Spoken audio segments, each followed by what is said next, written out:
você começou mais cedo, né? Você já... Olha, eu comecei na cidade de Santo André, uma cidade industrial. Eu morava num bairro muito pobre, que não tinha nem luz elétrica, nada. Eu dei os meus primeiros passos na igreja. Os padres italianos, eles gostavam de fazer o teatro como catequese, como se os jesuítas faziam para catequizar os índios, né? Esses padres vieram naquele bairro pobre, então fazia historinhas dos santos, porque aí o pessoal do bairro ia assistir, ficava encantado com aquelas histórias emocionantes do Santo Antônio, do São Francisco.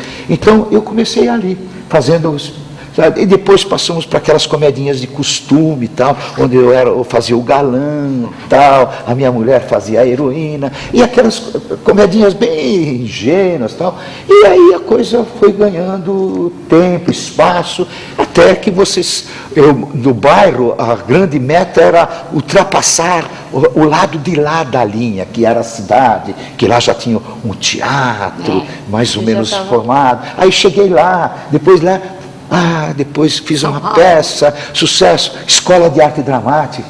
Às vezes gemendo e suando, outras brigando muito, como todo casamento que se presta. E a Ana Lúcia começou aos 30, você... Profissionalmente. Eu estudei, na nossa época, estudávamos todos em colégio estadual, que eram os melhores colégios, e todo final de ano nós tínhamos uma festa de final de ano. Então, nessa festa... um grupinho redigia uns esquetes. E quando eu entrei para a PUC, nós fundamos um grupo de teatro, que era o Tuca. E quando começamos a ensaiar, o Teatro Tuca estava em construção. Então esse grupo inaugurou o Teatro do Tuca com a peça Morte e Vida Severina, do João Cabral de Melo Neto. E eu estava no elenco.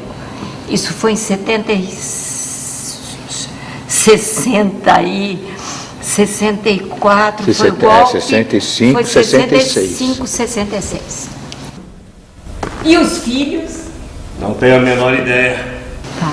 E o Luciano? O Luciano falou que também começou aos 23, não é isso, Luciano? Comecei aos 23, na verdade eu me formei aos 23, 24 anos. Minha mãe já era cantora lírica, então eu tocava piano um pouquinho, então ela me levava para as apresentações dela. Então eu era pequeno e eu virava a página da partitura. Então, desde pequenininho, eu já quando ela ia ser aplaudida, ela me pegava na minha mão e me levava junto. E eu acabei indo fazer sociologia, mas tinha que começar a trabalhar para continuar em São Paulo, senão eu tinha que voltar para Minas. Aí o que aconteceu? Eu fui fazer um curso de computação na IBM, na época era COBOL, imagina, COBOL. O começo de tudo. Hein? Lá no curso da IBM, eu fui, graças a alguém luminosa, de dar curso para os funcionários. Quem foi dar o curso para os funcionários de teatro foi Miriam Muniz. Ah, que maravilha. E a Miriam Muniz me chamou num canto e falou: escuta aqui, você vai ficar dando dinheiro para o Setúbal. Com esse talento, ela tinha aquela voz meio assim, né? Porque é isso que eu dava. Dinheiro pro Setúbal, você vai ser um ator. Esse talento, cai fora. Eu falei, mas o que eu faço? Cai fora daqui, vai ser ator. Eu falei, o que eu faço? Vou fazer Macunaíma. Falou, Macunaíma não. Ela tinha acabado de separar do Silvio. Ela falou, Macunaíma não. Lá não, vai pra EAD. EAD, ela falou. Aí eu falei, o que é EAD? Ah, você é pobre. Falei, sou. Ela falou, puta, que merda. Quer ser ator e é pobre. Aí eu falei, sou.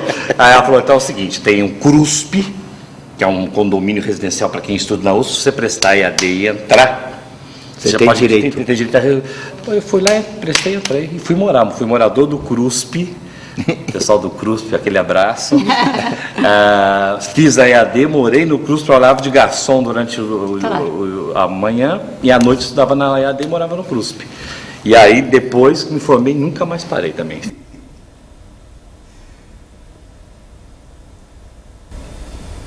Viajaram para o estrangeiro?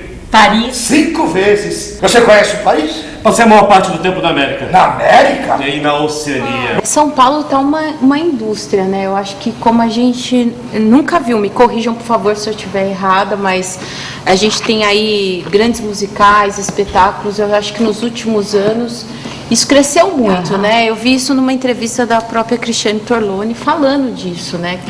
Os números mostram que é uma indústria. Vocês concordam com isso também? Vocês acham que a gente melhorou, a gente está perto mesmo disso? Eu acho que essa avalanche de oferta, de espetáculos é complicado, porque esse bolo, ele não tem uma distribuição equitativa, né? E os musicais já teve um grande boom, já não é tão grande assim, porque são espetáculos caríssimos. Talvez você foi diabolicamente liviano, mas essa história já está esquecida. A política cultural está equivocada num seguinte sentido.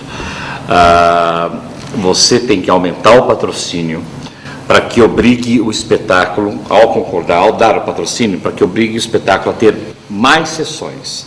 Então, assim, não adianta dar um pouquinho de patrocínio e falar, olha, então você me dá um pouquinho ali, você faz 30 apresentações, justamente dá um pouquinho, você faz 30, porque 30 não é o suficiente para o espetáculo se firmar em carreira. É preferível que se dê mais, selecione mais os espetáculos, se dê mais dinheiro para o espetáculo, para que ele permaneça, por exemplo, no mínimo ele faça 90 sessões, para que tenha tempo dele ser divulgado, do boca a boca pegar e tal. Esse compromisso das pessoas só terem de 30 e poucas sessões, eu acho que essa política precisa ser muito repensada.